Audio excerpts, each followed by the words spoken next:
దేశ ప్రజలకు శుభవార్త. వచ్చే శ్రావణ మాసం 10వ తేదీ మన పచ్చదీవి రాకుమారుడైన జగదేక ప్రతాపునికి, మత్స్యదీవి రాకుమారి అయిన జగదేక సుందరి జయంతికి వసంత మండపంలో వివాహం జరపబోతున్నారు. ప్రజలందరూ విచ్చేసి కళ్యాణ మహోత్సవంలో పాల్గొనవలసిందిగా మహారాజు గారు ఆజ్ఞాపించారు. జగదేక ప్రతాపుడికి వివాహమా? జరగనివ్వండి జగన్మోహిని.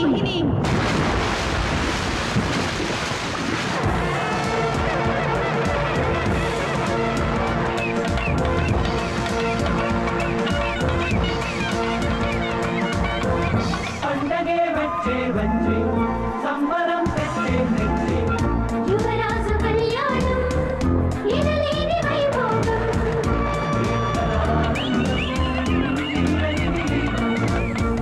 పండగే వచ్చే వచ్చే సంబరం తెచ్చే తెచ్చే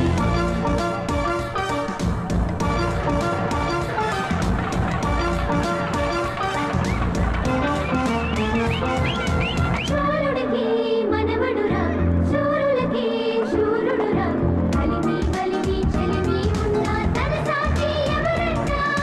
పేదలకే ఆదుకుని పెంచిదిగా వెలసాడు దేనివి బంగారు గుణమే ఉన్న మనసున్న మహారాజంట శత్రువు గండం చేసే ధనశక్తి వీరుడురా.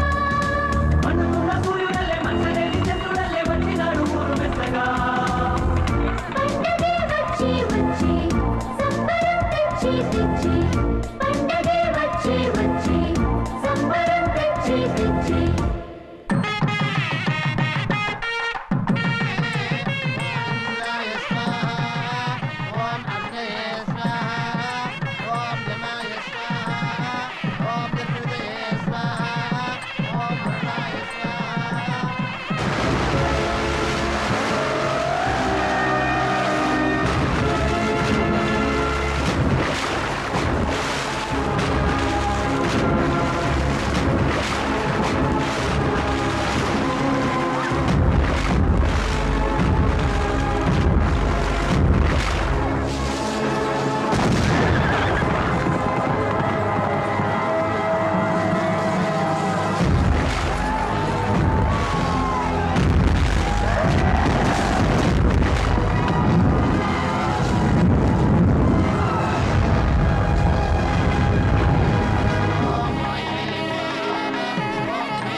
ఏం జరుగుతుంది?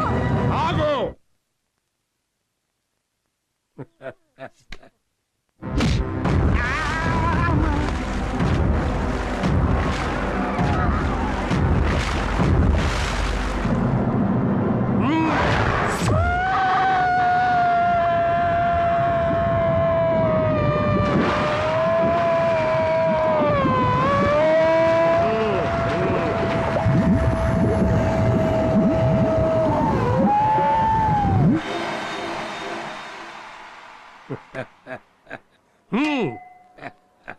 స్వామి, పెద్ద ఆపదలోంచి మమ్మల్ని అందరినీ కాపాడారు. ఇంత అద్భుతమైన శక్తి ఉన్న తమరెవరు? శివగిరి మీద తపస్సు చేసుకునే సిద్ధుండి నేను. ఓ, యువరాజు వివాహానికి ఆటంకం రాబోతోందని మా దివ్య దృష్టికి తోచినది. అందుకే ఇక్కడికి వచ్చాం, రక్షించాం. స్వామి, ఆ ఈ అసురశక్తి ఎవరు? మా ప్రియపుత్రుని వివాహం ఆపుటకు కారణమేమి? ఓం శాంతి. విచారణకిది సమయం కాదు. తీర్పు నాకు వదిలిపెట్టండి. ఈ క్షుద్ర శక్తిని నేనే కట్టిపడేస్తాను. ఈ సమయంలో తమరే మాకు రక్షగా ఉండి నిలిచిపోయిన మా అబ్బాయి వివాహాన్ని జరిపించండి స్వామి. అది సాధ్యం కాదు రాజా. జరిగిన విపరీతం వల్ల సుముహూర్త కాలం ఎప్పుడో దాటిపోయింది. తమరేమంటారు? అవును, ఆ మాంగళ్యం కూడా చేజారి కింద పడింది. మరో మంచి ముహూర్తం చూసి వివాహం జరిపించాలి.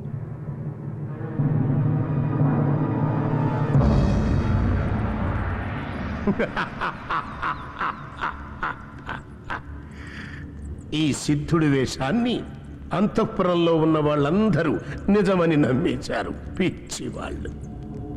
ఎందుకు ఈ సిద్ధుడి వేషం? ఎందుకు ఆ దయ్యాన్ని నా కమండలంలో బంధించాను? ఎందుకు ఆ వివాహాన్ని దాటవేశాను? జై జ్వాలాము.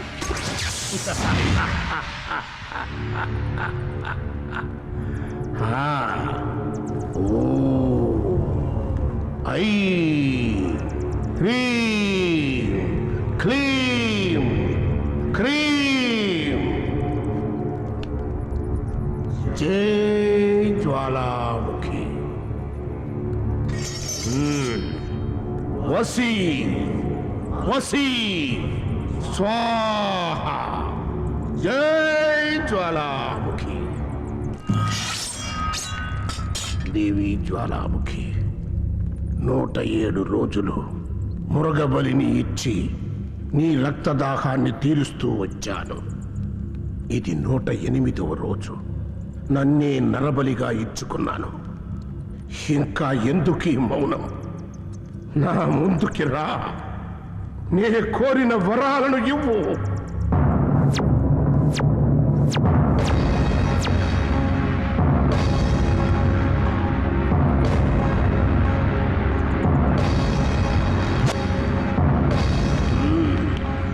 కుమారా, నీ రక్తాభిషేకంతో నేను సంతసించాను. ఏం వరం కావాలో కోరుకో. ఆ సర్వేశ్వరునితో సరితూగే శక్తులన్నిటినీ నాకు ప్రసాదించు. ఈ భూమండలం మొత్తం నా గుప్పెట్లో ఉండాలి. అందుకు నాగజ్యోతి నాకు కావాలి. నాగజ్యోతిని పొందాలనుకోవడం వరం కాదు కుమారా, శాపం. దాన్ని పొందగలిగిన వాడింతవరకు ఈ భూమి మీద జన్మించలేదు. నువ్వు పొందాలనుకోవడం అవివేకం. చిమ్మ చీకటిలో చిరుదీపం కోసం వెతుక్కునేవాణ్ణి కాదు నేను. ఆ సూర్యుణ్ణి అరచేతిలో ఉంచుకొని ఆటాడించగల సమర్థుణ్ణి. మాత, నా ఆశ నెరవేర్చుకోవడానికి నేను దేనికి భయపడను. చెప్పు, ఆ నాగజ్యోతి ఎక్కడా? చెప్తాను కుమారా. ఈ సీమను పరిరక్షిస్తున్న సీమదేవత నుదుటిన నిక్షిప్తమై ఉన్నది. తల్లి, ఆ సీమదేవి కోవెల ఎక్కడున్నది? శంకుదీవిలో ఉన్నది నాయనా.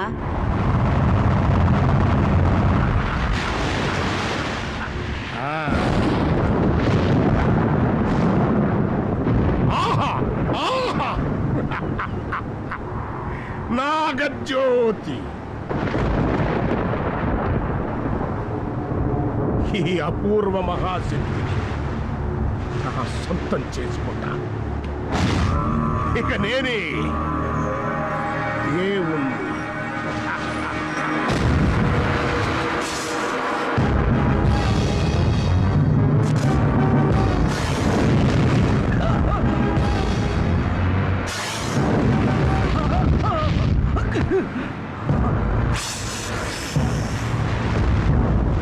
నా కంటికి కనిపించే నాగజ్యోతి నా చేతికి దక్కకుండా ఉంది.